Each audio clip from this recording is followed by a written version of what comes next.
We are honored to welcome to the show one of the most beloved and celebrated jazz musicians and film composers on the planet.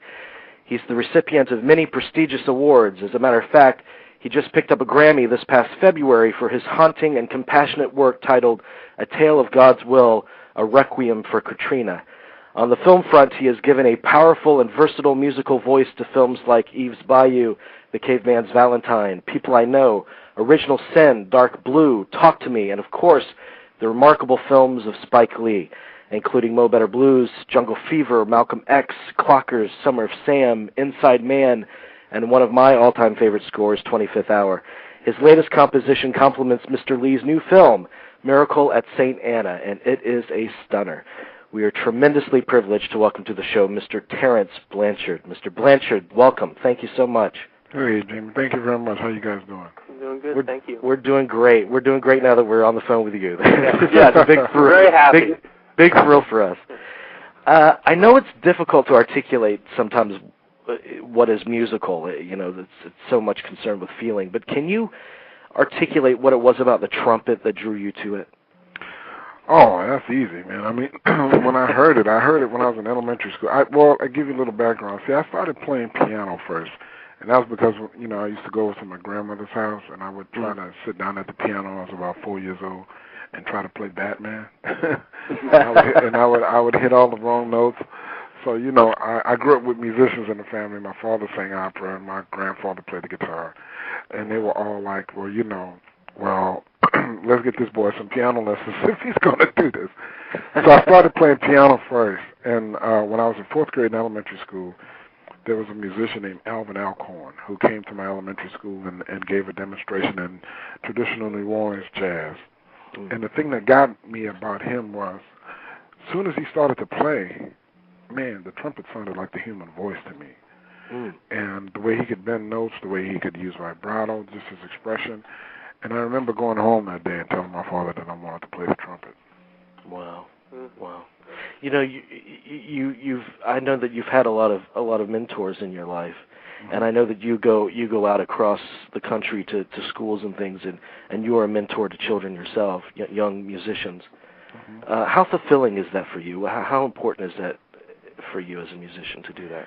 Well, for me, it's extremely important. I mean, I came along at a time where, I was mentored by people like Clark Terry, Freddie Hubbard, Woody Shaw, and I played in our Blakey's band for 4 years, and all of those guys were very giving. Even Miles Davis, when I met Miles was a very giving individual, contrary to what a lot of people think. And Dizzy Gillespie as well. So I felt as though, if those guys were so generous with their time and their information, there's no need for me to sit down and hoard this information. I need to give back to the community, and give back to the industry. So I've had a great time teaching young musicians. I learned a lot from them on the other side of that as well. Yeah. Are we still lacking? I'm sure that we are, in terms of music education in our schools, as you've observed? I think so. And let me preface it by saying I think there's a lot of great programs around, but I think the approach is the thing that's the most important. What I've been seeing is that there are a lot of creative young kids around here that have some very different approaches to playing music, even from very early ages. And what we need to do is recognize that individual approach that these kids have and not stifle that. Sometimes with some of the programs that I've seen, we want to have a cookie-cutter approach to teaching music where we want everybody to fit into the same mold, and that's not going to happen. It's not going to happen. Not at all. No, we need to take more of the apprenticeship type of approach to teaching, where, you see somebody with some extraordinary talent, you take them and guide them and allow them to develop that talent. That's what we do at the Monk Institute. I read all the time, and there's obviously the Save the Music Foundation and the work that you do. I read all the time that music programs are being cut, and I think it's so important in any arts in school that even if you don't pursue it in life, it enriches you, and it is proven to improve so many aspects of your life and keep you away from some of the dangers in life too, hasn't it? Well, the thing about being in the arts in general, I mean, it'll expose you. Well, let me back up. The thing about being in the arts is that you have to learn how to face your own fears. You have to learn how to be truthful with yourself. You know, when I started learning how to play the trumpet, I had an idea of what the trumpet sounded like from listening to other musicians. So when I would listen to those other guys and I would practice, and I would hear myself play, you know, I said, oh, wait a minute. There's a vast difference between my sound and theirs. So right there, you know, starts the process of being truthful with yourself and understanding that there's a certain amount of work and proficiency that needs to be accomplished. But the great thing about all of that is that you don't have to tackle it all at one time, because, you know, the thing that I've seen with students is that when you show them how to accomplish a minute part of whatever it is that they're trying to get to, you know, it opens the door for everything else, because then they start to see the process and they start to see growth, and then that right there ignites the fire. And then you don't really have to worry about it from that point on. The next stage of it is just about imparting and sharing information. Absolutely.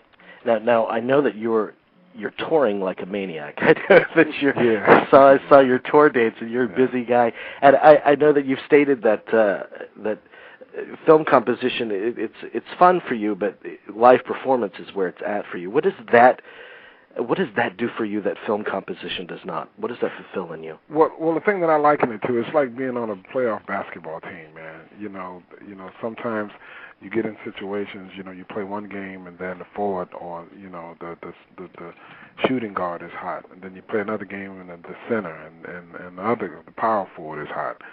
You know, that's the thing about playing live performances that I love, is the immediacy of the reaction from the crowd and the creative and the interchange the creative and expressive ideas that happen between musicians. You know, because the thing that I feel very fortunate about is that I have some really great musicians in my band.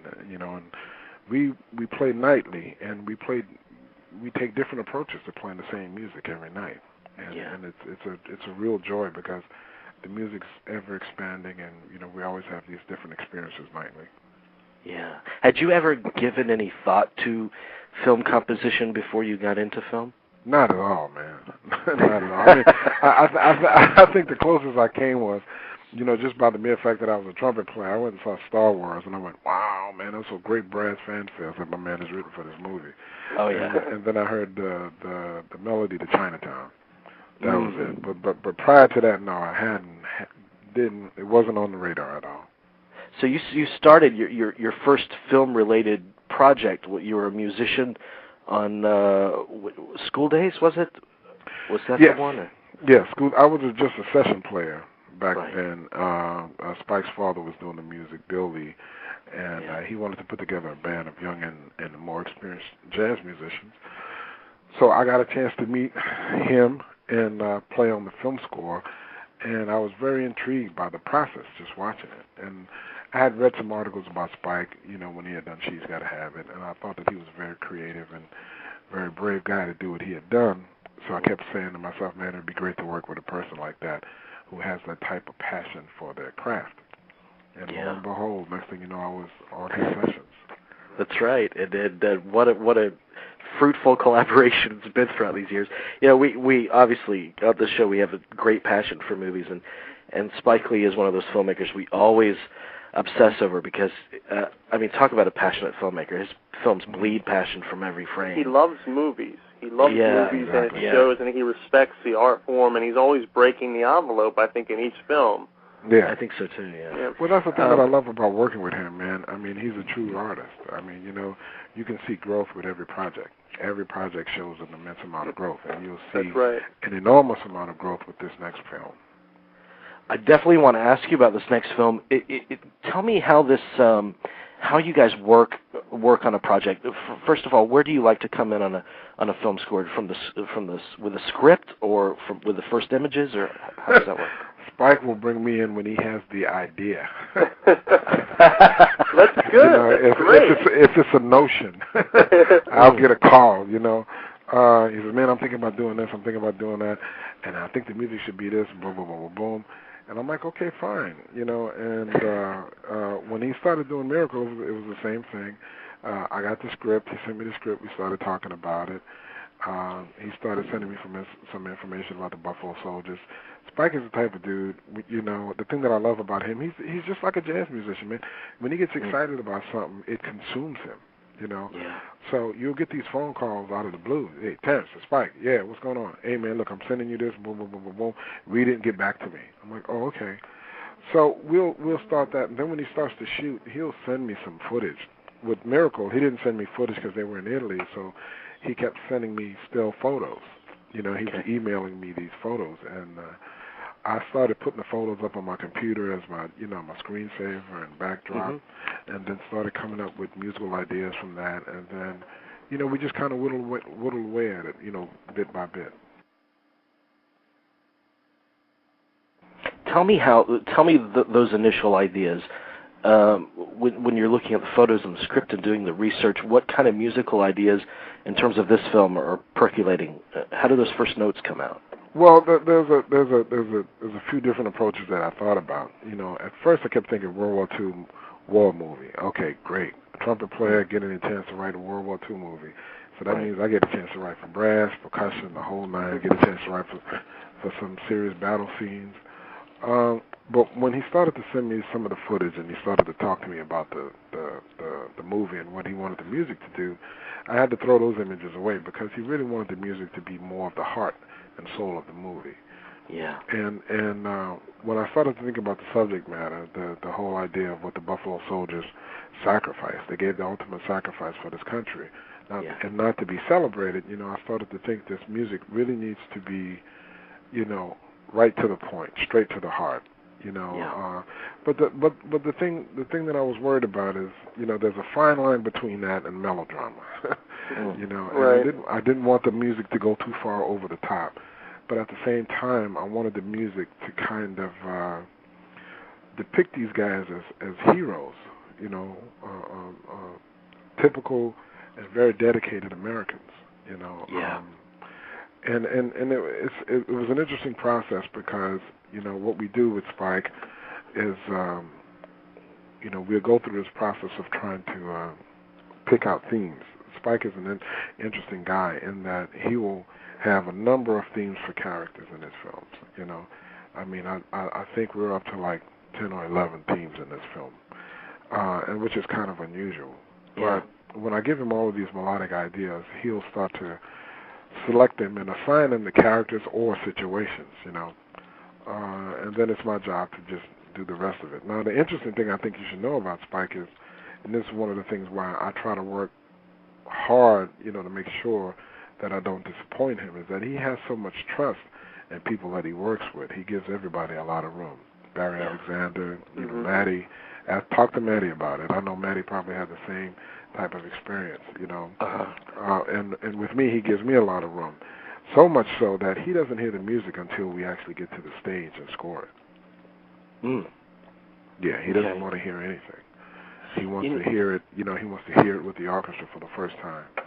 And once he's in that scoring session with you, does he come to the table with a lot of alterations or insight with the musical quality of it? Well, luckily, we you know, I've been working with him for so long. I really know what he likes and what he doesn't like. So we don't. By this point, we don't have a lot of that. You know, there are some times where, you know, like, Spike is a big lover of melodic and thematic material for film. You know, he doesn't. He's not one for the more ambient or atmospheric type of underscore. You know, he wants to have some strong melodic content. So in this film, I tried to, I knew that there was a lot of music, so I tried not to have melody everywhere, but there was one scene that I was working on early in the film where I just wanted to have some music that was semi-rhythmic and just kind of created a pulse that kind of propelled us through this one scene. Right. And I didn't put any melodies there. And I remember, man, you know, it was fine for me up until we got to the stage and Spike was in the room. And when Spike was sitting there, I kept saying to myself, okay, 4, 3, 2, 1. and then Spike goes, hey, man, we need to reiterate the theme. It is an extraordinary work. It's just gorgeous. Thank you. I was taken by a few things. Most of the selections, I mean, they start out so gently and so softly. It's almost, they creep up on you, and you have some gorgeous, dark, remorseful strings in there, and you avoid a lot of the all of the cliches of your typical war score. There's a lot of room to experiment with his films, I would imagine. Well, yes, I mean, and a lot of it has to do with the subject matter, frankly. I mean, you know, that's one of the things about him being an African-American director that brings a freshness to the genre, you know, and as I would think it would be for any other ethnic group, you know, in this business right now. One of the things about doing the story about the Buffalo Soldiers is that, you know, I kept thinking there was the one scene, there's a long scene in the beginning of the movie where they're marching through a field, and one thing I kept thinking about was their African heritage, you know, and I kept saying, well, you know, these guys, they're soldiers and they're very much dedicated to doing a brilliant job, but they're also African Americans. Right. And I wanted to show the difference in that. So the first thing we did, we started out with some just field drums in the beginning of the cue, and then later on in the cue, I started to bring in some African percussion into the cue. So, you know, you may not get a chance to do that in some other types of films and have it work. But in this film, it made sense, you know, with these characters. And that's the thing that Spike brings to the table for me as a composer. He brings these visions and these subject matters that allow me to go in some very different directions. And also, I have to give Spike the credit. I mean, Spike was the one. He said, "Look, man, you know, I want this music to be, you know, heroic. You know, I want this music to tear at people's heartstrings. You know, it's not the action is there, and we're going to have that." He said, "But you know, I want to make people understand the sacrifice these guys gave for the country." Yeah, his films just tear me out. He is just the boldest filmmaker out there, I think. Go ahead, Jerry. Yeah, now I have a question. When you know, because this is a World War II movie, a war film, I was just curious if, for your inspiration or for ideas, do you go back to some of the older films in the genre for inspiration or ideas? No, so you know, no, I didn't because of the subject matter. Right. If this were some other film, I probably would have. But I knew that for Spike, that wasn't the main objective of what he needed the music to do here. He wanted the music here to be the heart of the the pulse of the film. So I wanted to have some elements of some of that typical military style music, you know, with a large brass ensemble and military style drums. But I wanted to do it in a very different type of way, a more heartfelt type of way. Right. Now there are some distinctions we tried to draw subtly in the score. You know, we changed the percussion instruments from one thing to another between the American soldiers and German soldiers. And we did the same thing with some of the brass. With the French horns, we changed from French horn for the American soldiers to Wagner tubins for the German soldiers. Right, that's cool. You know, we are so crazy about film composition here on the show, and I love it when you're talking about the different elements of the thought process that goes into creating these themes. I heard an interview with you, I think it was on NPR, where you talked about my personal favorite score, which is 25th Hour. I'm crazy about that work. And you talked about the different elements that went into creating that theme. And I would love for our listeners to hear that. Could you reiterate some of that? Well, one of the things that Spike talked about, you know, when we started doing that film was that he needed the music to be another character, and he wanted the music to make sure that it kept the viewer in the mindset of everything that he was seeing was taking place in a post 9/11 New York. So that meant that, you know, while we still had the typical thing of, you know, assigning themes and scoring the film, you know, we had to have those elements to let people know where we were coming from. So that's why, you know, we use Arabic percussion throughout certain scenes. We use an Arabic vocalist throughout certain scenes. We use bagpipes, and we also brought in, you know, some Irish whistles. And it works, and I thought it, you know, had a great effect on the film, because it kept us, even though the story has nothing to do, with Al Qaeda. I mean, directly. I mean, it is a backdrop to what it is that you're seeing. Those elements help to keep us in the framework of where we were. And I thought it was brilliant of Spike that in the midst of all of this stuff, while we were dealing with Ed Norton's character, in the midst of that, he would show you a little bit of that bicycle that was tied up to the post. I don't know if you know the story behind that bicycle. That bicycle was there prior to the bomb going, to the planes crashing into the towers, and after that, nobody came by to claim the bike. And it's been left there. So the bike has become kind of like a monument. So that's like the little New York insider thing that Spike always puts in his films. Wow. It really, I mean, that score just hits me right in the gut. Hearing you talk about it, being a musician and particularly a film composer, it really is the same as being a storyteller, isn't it? Oh, definitely. I mean, and one of the things that I've loved about the film world that's helped me with the jazz world is that, the film world has helped me understand how, even though you can have